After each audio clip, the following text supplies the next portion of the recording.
It's okay. Yeah, seriously, give him the clap. Hi, my name. Oh, do I start? Yeah. Okay. My name is Ernesto, and I'll be refuting Eric's claim. He actually claims that having whales in captivity results in substantial harm to the animals. In his first supportive argument, he actually claims that having whales in captivity results in broken teeth. This actually shouldn't come as a surprise.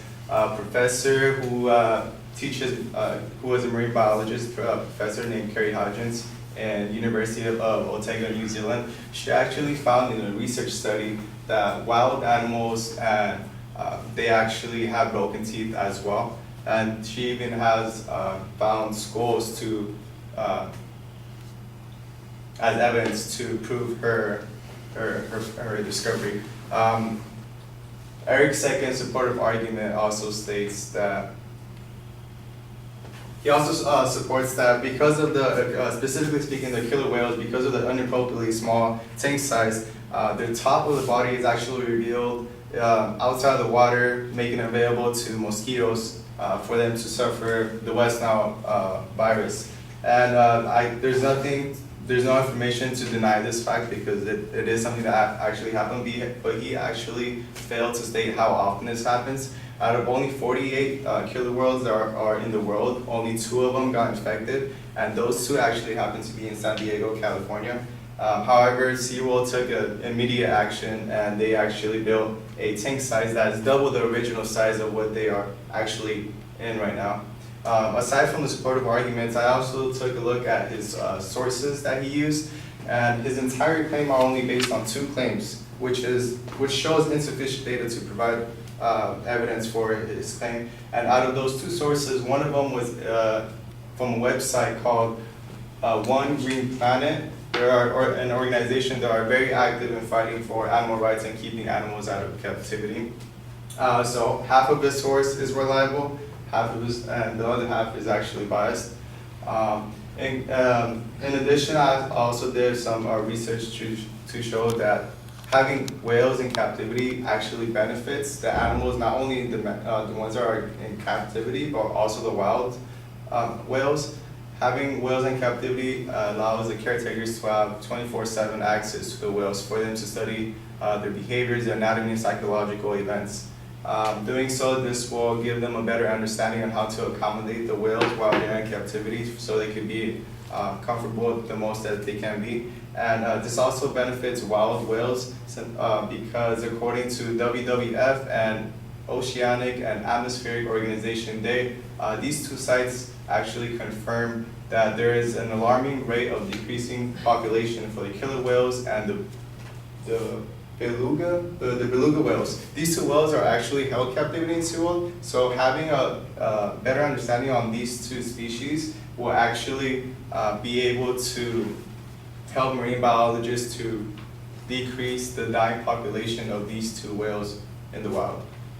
As a conclusion, I claim that whales in captivity actually benefits both domestic and wild whales. Thank you.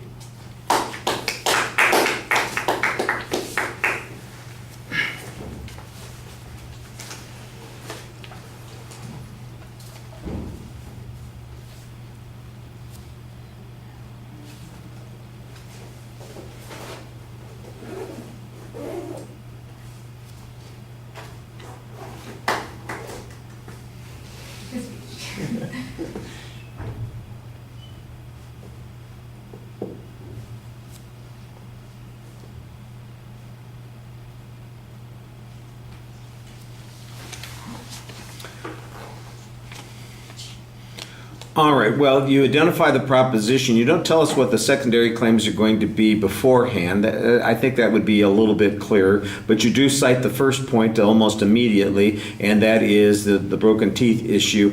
There's not any explanation of what the advocate's argument is here. There's not any reference to the advocate's evidence. I think your counterclaim is that broken teeth occur naturally in all animals, and so it's not unique to whales in captivity. And then you've got proof based on this one researcher who has found animals in the wild who have broken teeth, that kind of thing. which I think is a good response, but it's got to be a lot clearer than the way you're presenting it. And I think I've given the correct inference for what you're trying to say, but I'm doing it. You need to do it. You need to say, look, they're claiming that whales break their teeth in captivity and that that's unnatural. That's not true. Broken teeth are natural in the wild. Here's the proof that for that particular point. That's the way the argument needs to be presented. It'll be clearer and more specific then. The tank size issue, apparently the tank size is only relevant to the mosquitoes and the West Nile virus.